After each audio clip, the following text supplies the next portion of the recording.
Merhaba.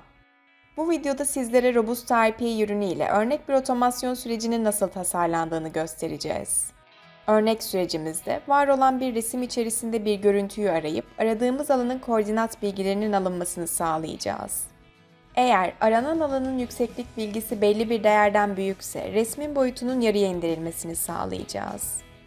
Sürecimize ilk olarak arama işlemini yapmak için Computer Vision bileşeni altında yer alan Image Matching aktivitesiyle başladık. Kullanmak istediğiniz aktiviteleri şu an göstermiş olduğum gibi tasarım alanına sürükleyip bırakmanız ve ilgili parametrelerin girişini yapmanız yeterli.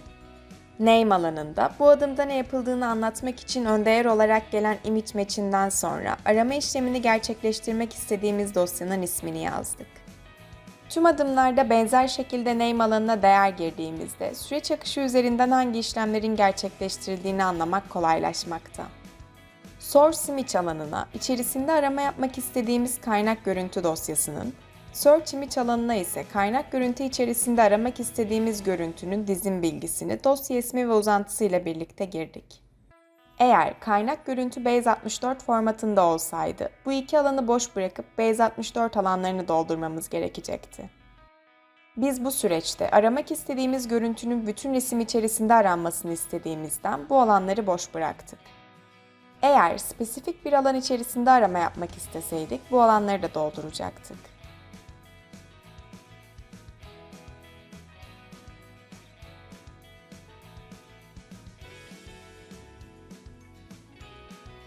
Zorunlu olan koordinat alanlarına ise arama sonucunu atamak istediğimiz değişken isimlerini yazdık. Bu sayede aradığımız görüntünün koordinat bilgilerini alıp sürecin ilerleyen aşamalarında kullanabiliriz. Sonraki adımda yükseklik bilgisini içeren değişken dönüşüne göre eğer yükseklik değeri bu süreç için belirlediğimiz referans değer olan 160 değerinden büyükse kaynak resim dosyasının boyutunun küçültülmesini, küçükse sürecin sonlandırılmasını sağladık. Bunu yapmak için sürecimizi belirlediğimiz koşullara göre ilerletebilmemizi sağlayan bir gateway kullandık.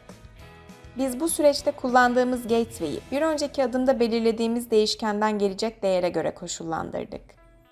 Eğer bu değişkenin değeri 160'tan büyükse koşulun true olarak dönmesini ve sürecin buradan ilerleyip sonlanmasını sağladık. Aksi halde ise default flow seçeneğini seçtik ve herhangi bir koşul girmedik. Bu sayede süreç bu koşulla eşleşmediği durumda buradan devam edecek. Yükseklik değeri 160 değerinden büyükse resim dosyasının boyutunu küçültmek için sürece resize aktivitesiyle devam ettik. Bu aktivitede input image alanına kaynak resim dosyasını, output image alanına ise boyutu küçültülecek yeni resim dosyasını kaydetmek istediğimiz dizin bilgisini ismi ve uzantısı ile birlikte girdik. Proportion alanına ise resmin boyutunu yarıya indirmek istediğimizden 0.50 değerini girdik. Son olarak sürecimizi bir end event ile sonlandırdık. Şimdi Run tuşuna basarak sürecimizi çalıştıralım.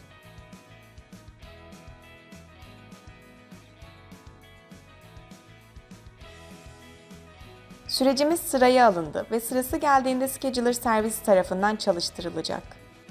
Bu süreçte kullanılan aktiviteler ön yüzde çalışmadığından işlemleri göremedik. Ama bu ekranda gördüğümüz gibi sürecimiz başarıyla tamamlandı. Şimdi sürecimizin hangi adımlardan ilerlediğine bakalım. Sürecin ilerlediği adımları ve süreç içerisinde oluşturulan değişkenleri Show Diagram bölümüne tıklayarak görebilirsiniz.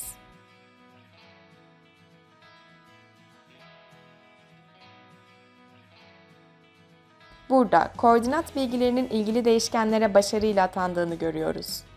Şimdi süreçte oluşturulan PNG formatındaki resim dosyasına bakalım. Gördüğünüz gibi PNG formatındaki resim dosyası istediğimiz oranda başarıyla küçültüldü. Umarım sizler için faydalı olmuştur. Görüşmek dileğiyle.